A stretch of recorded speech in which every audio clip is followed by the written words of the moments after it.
नमस्कार बंधुरा केमन आछो आशा करछि तोमरा सबाई खूब भालो आछो आमिओ खूब भालो आछि। तो आजकेर भिडियोटा आरेकटु अन्यरकम।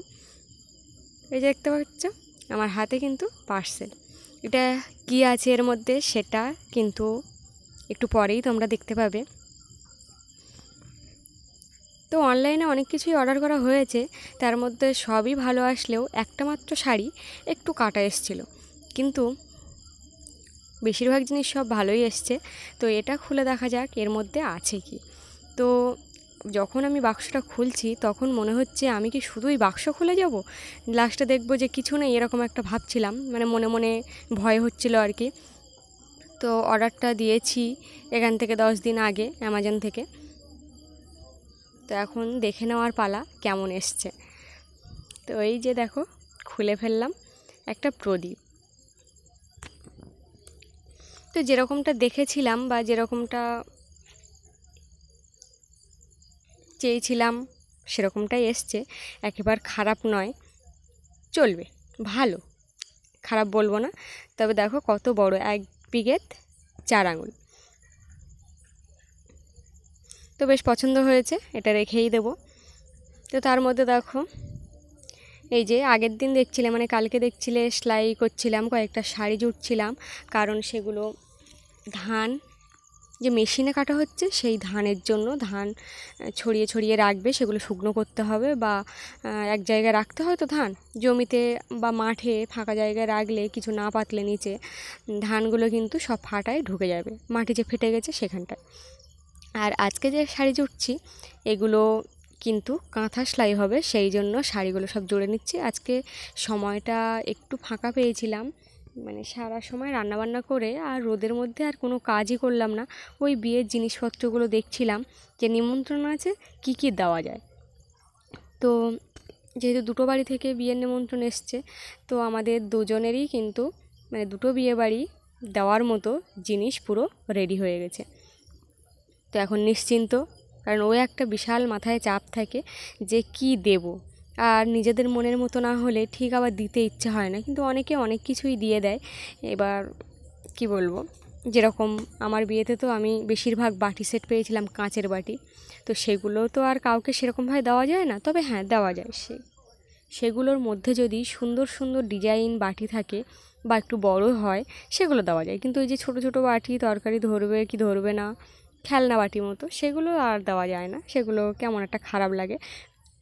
আর ওই বাটিগুলোই বাড়িতেই ব্যবহার করতে হয়। তো যাই হোক, ওই ঝামেলা মাথায় আর নেই, সব কিছু ঠিকঠাক হয়ে গেছে। তো এখন বিয়ে বাড়িতে কে কে যাবে সেটা নিয়ে একটু সমস্যা, সেটা বিয়ের দিন দেখা যাবে। আর এই যে দেখো সব শাড়িগুলো, মানে এখানে আছে 4টে শাড়ি, আর জুড়ে নেওয়ার পরেই কিন্তু কাটা হয়েছে শাড়িগুলো। আর ভেতরে এই যে যে শাড়ি সেইগুলো একটু কেমন কেমন মতো দেখতে। আর মা ছাড়াচ্ছিল নিম ফুল, তো আমাকে বলল যখন ডাকবে, মানে যখন শেষ হয়ে যাবে সেও তখন ডাকতে বলেছে। তো ডেকে একটু দেখিয়ে নিচ্ছিলাম। তো বলছিল যে এটা এই হলে ভালো হতো, একটা জুড়ে আমাকে ডাকতে পারতিস। তো আমি সবগুলোই জুড়ে নিয়েছি, জুড়ে তারপরে ডেকেছি। আমি বলি সেই তো জুড়তে হবে, সেই আবার কিন্তু পরে বলবে জুড়তে, ওই জন্য আমি সব জুড়েই নিয়েছি, আর কিছুই রাখিনি বাদ বাকি। তো এখন সব ঠিকঠাক করে দেখে নেওয়া হচ্ছে কতটা লম্বা আছে বা আড়ে আছে, সব কিছু মাপ ঠিক আছে কিনা, সেই জন্য সবই এইভাবেই দেখে নিচ্ছি। তো মেশিনে কাঁথা সেলাই করা যায়, এবার সমস্যা ওই না বলছি, আমার মেশিনের সমস্যা হলো একটাই, একটু মোটা জায়গায় যদি পড়ে তো সেলাই অনেকটা বড় বড় হয়ে যায়, কখনো সেলাই ওঠে না।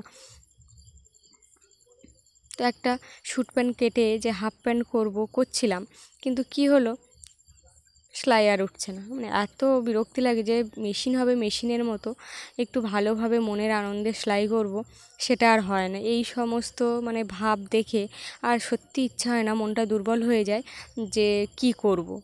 একেবারে নতুন, মানে মেশিনটা কেনা একবারে নতুন, কিন্তু কপালটাই খারাপ হলে যা হয়, মানে যেখানে হাত দেবো সেখানেই খারাপ। আমি যাচ্ছি গলে তোর বাড়িয়া, কে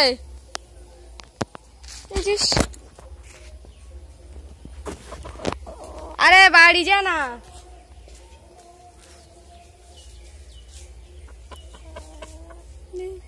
আয়া আয় আয়, এই এদের দুটো খাতা দিন, কলে যাচ্ছে।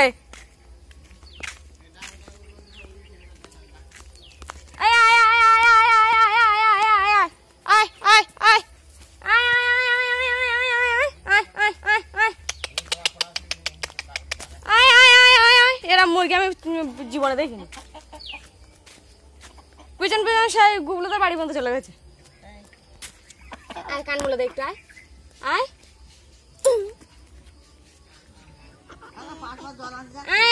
এদের ডেকে ডেকে আমার গলা কোনদিন বসে যাবে।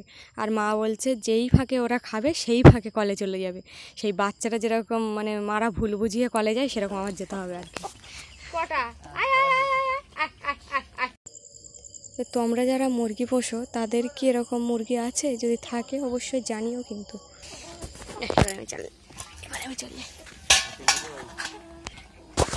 এই না রাস্তাতে ঘুরে বেড়াচ্ছে, দেখ